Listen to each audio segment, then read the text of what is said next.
رسول الله رسول الله. Assalamu alaikum wa rahmatullahi wa barakatuh, dear brothers and sisters. This is your brother, Omar Suleiman.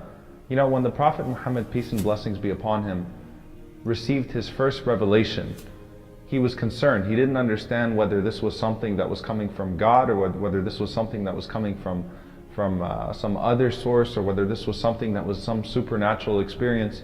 And he was concerned, and it was at that moment that he truly needed a form of reassurance. And he knew the right person to go to, because he ran to his wife Khadija, may God be pleased with her, and he said to her the famous words, Zammiluni, Zammiluni, Dathiruni, Dathiruni, cover me up, embrace me, cover me up, embrace me. And before that incident took place where the Prophet Muhammad, peace be upon him, received the first revelation from God, his wife Aisha, peace be upon her, may Allah be pleased with her, says that he developed a love for being alone. He developed a love for seclusion. So he used to go to the cave of Hira, and he used to meditate and contemplate for weeks and sometimes months, trying to find peace, trying to find answers, trying to find that connection with God.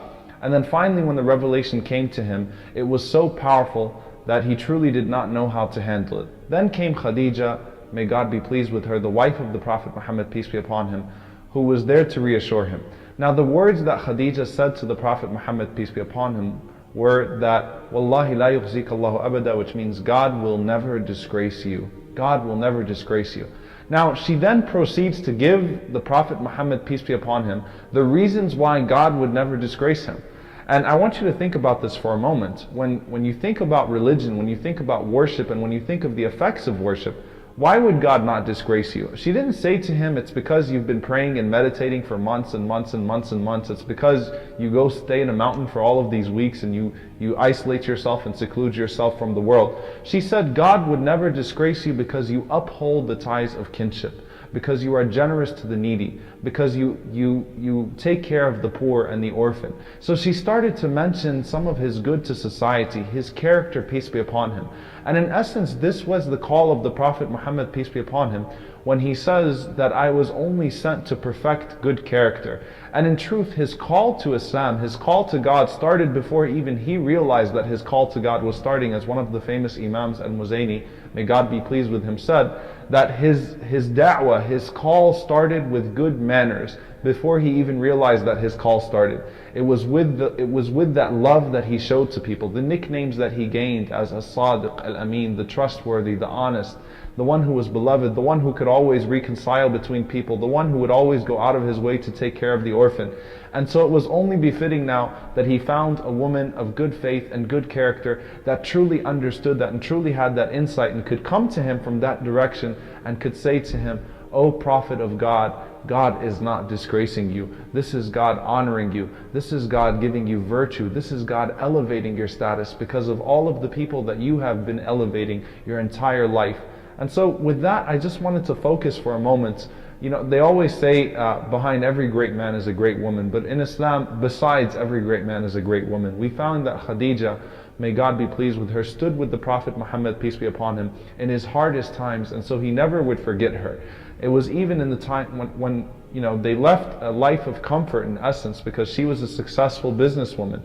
Even whenever they were forced to abandon that comfort and were all of a sudden placed under economic boycott, which would eventually result in the death of Khadija, may God be pleased with her, because she was forced to eat only leaves.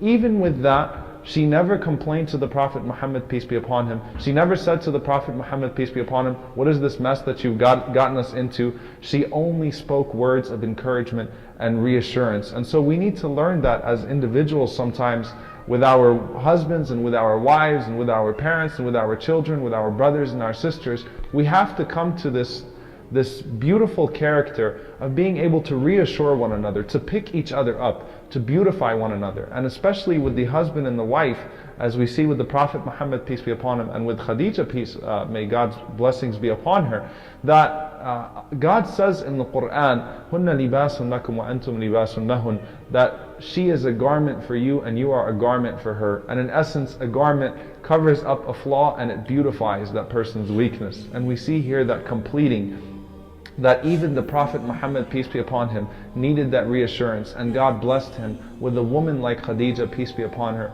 to stand by her husband and to truly be the first believer in her husband, in the Prophet Muhammad, peace be upon him, and to reassure him, because of your character, God will never put you down. So we ask God to give us that same exalted character. Please do continue to watch and continue to support this effort to learn more about our Prophet Muhammad, peace be upon him. Jazakumullahu khairan. Wassalamu alaikum wa rahmatullahi wa barakatuh.